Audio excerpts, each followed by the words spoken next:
개는 인간에게 많은 이점을 선사합니다. 약물을 탐지하고 사람을 구조하며 사냥 및 맹인 안내 등의 다양한 역할을 수행하기도 합니다. 또는 주인을 열렬히 반기거나 폭풍 애교를 떨기도 하죠. 그렇다면 고양이는 무엇을 할까요? 고양이는 인간을 위해 아무것도 하지 않습니다. 그럼에도 불구하고 개보다 더 좋은 대접을 받고 있는 게 현실입니다. 프랑스 반려동물 식품 제조연맹의 보고서에 따르면 2016년 프랑스의 반려묘 수는 1348만 마리로 734만 마리인 반려견의 숫자를 아득히 능가했다고 합니다.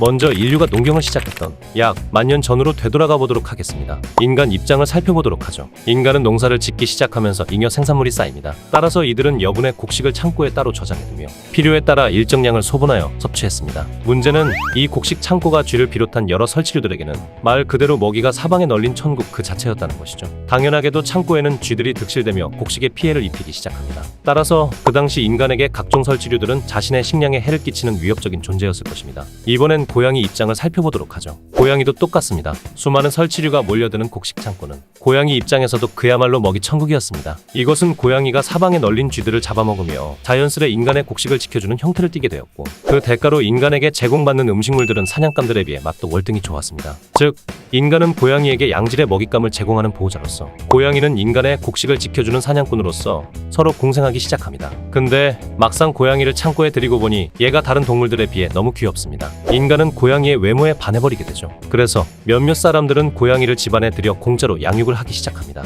일례로 카자흐스탄의 오우주족은 유목생활을 하기 때문에 곡식을 따로 저장하지 않지만 애완용 고양이를 키우고 있었습니다. 별다른 이유는 없었고 그들은 그저 고양이가 귀엽기 때문에 키웠다라고 주장했을 뿐이었죠. 그렇다면 도대체 귀여움이 뭐길래 인간들은 식량만 축내는 고양이를 아예 데려다 모셔놓고 먹여 살리고 있는 것일까요?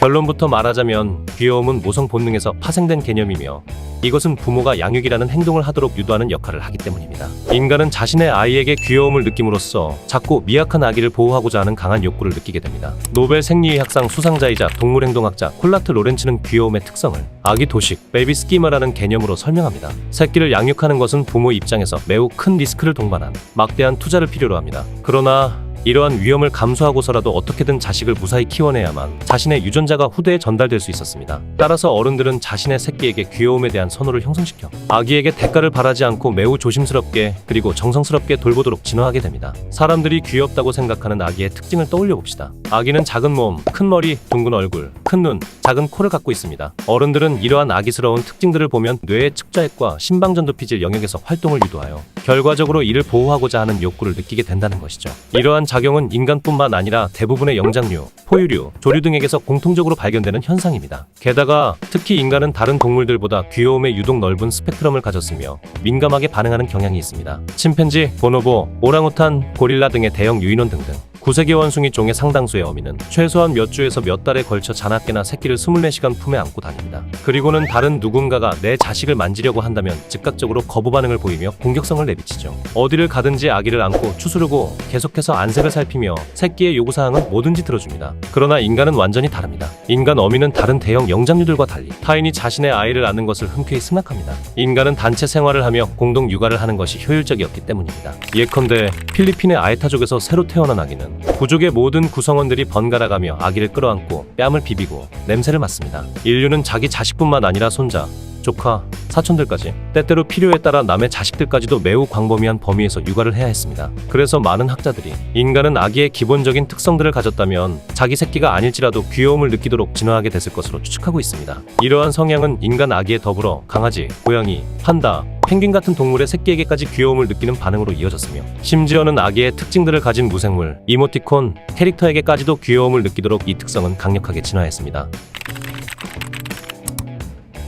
만약 고양이들이 크면서 새끼 때의 모습을 잃어버린다면 상상할 수 없을 만큼 많은 유기묘들이 탄생할 것입니다. 하지만 너무 걱정할 필요는 없어 보입니다. 고양이는 유형성숙 동물이기 때문이죠. 유형성숙 동물이란 성체가 되어서도 새끼 때의 모습을 간직하고 있는 동물들을 칭합니다. 우리는 늑대보다는 개를, 표범보다는 고양이를 귀엽게 느끼는 이유도 바로 여기에 있습니다. 모두 같은 과로 분류되는 동물들이지만 개와 고양이는 더더욱 짧은 주둥이와 둥근 머리, 평평한 얼굴을 갖고 있으며 이 요소들을 성체가 되어서도 평생 동안 유지하게 됩니다. 따라서 이것은 인간이 개나 고양이가 성체가 되어서도 이들을 보호하고자 하는 핵심 요인으로 작동하게 됩니다.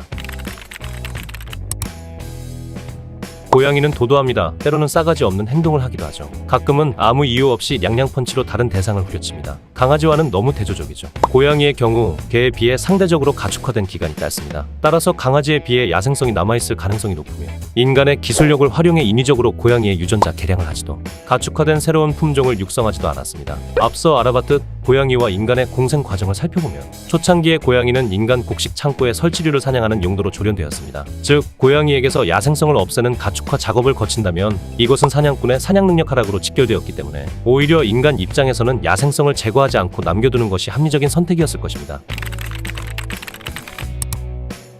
앞서 알아봤듯 귀엽다라는 느낌은 보호와 양육, 보살핌이라는 행동 반응을 유발시킵니다. 그렇다면 남자와 여자 모두 고양이를 보호하려 들어야 정상이지만 남성보다는 여성들이 더욱 고양이를 좋아하는 경향이 존재합니다. 이것은 첫째로 모성애가 부성애보다 일방적으로 강하기 때문이며 아기를 돌보는 것이 즉 양육이라는 행위가 애초에 생물학적으로 남성보다 여성의 역할에 가까웠기 때문입니다. 따라서 남성들보다는 주로 여성들이 고양이를 더욱 정성스럽고 조심스럽게 키우며 길거리 고양이들에게 식량을 무료로 제공하고 심지어 어린 여자아이들까지도 자신의 인형을 껴안고 돌봐주는 듯한 행동과 놀이를 하게 됩니다.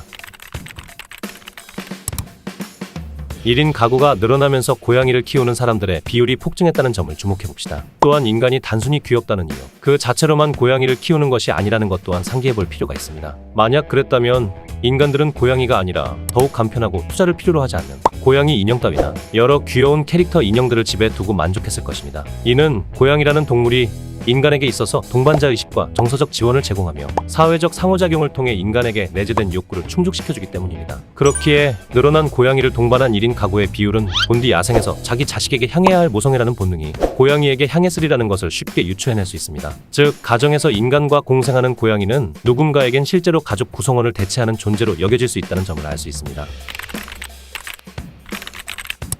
인스타나 유튜브를 보면 여러가지 귀여운 동물 영상들이 많습니다. 주인이 자신이 기르는 애완견에게 여러 장난을 치는 영상들 또한 쉽게 찾을 수 있죠. 그런데 댓글창을 열어보면 몇몇 사람들이 이렇게 팔을 잡아 당기면 애기 팔이 다칠 수 있다, 이런 행동은 애완견의 정서에 좋지 않다 등등 애완동물을 애기라고 칭하며 충분히 웃어넘길 수 있고 전혀 위험하지 않은 가벼운 상황임에도 불구하고 애완동물에게 너무나도 과보호적인 측면을 띠는 경우를 어렵지 않게 발견할 수 있습니다. 인간 아기는 그 어떤 포유류들보다도 약하게 태어납니다. 머리 크기가 커지면서 본디 자궁 속에 더 머물러야 할 새끼가 조산화 상태로 외부에 나오기 때문이죠. 즉 인간 아기는 다른 동물들에 비해 훨씬 더 조심스럽고 신중하게 다뤄져야만 했습니다. 이들은 아주 작은 충격에도 신체에 심각한 손상을 입을 수 있었습니다. 그래서 아기 전용 침대도 푹신하고 따뜻한 이불도 전용 범퍼가드도 존재하지 않던 과거, 인간 어미들은 고리무원 야생의 환경에서 자신의 새끼가 아주 작은 피해라도 입을까봐 긴장을 유지한 상태로 항상 아기들을 품에 안고 그들을 조심스럽게 다루며 수호코자 했습니다. 여기서 애완동물에게 인간 아기를, 댓글을 단 사람들의 입장에 엄마를 대입해보면 됩니다.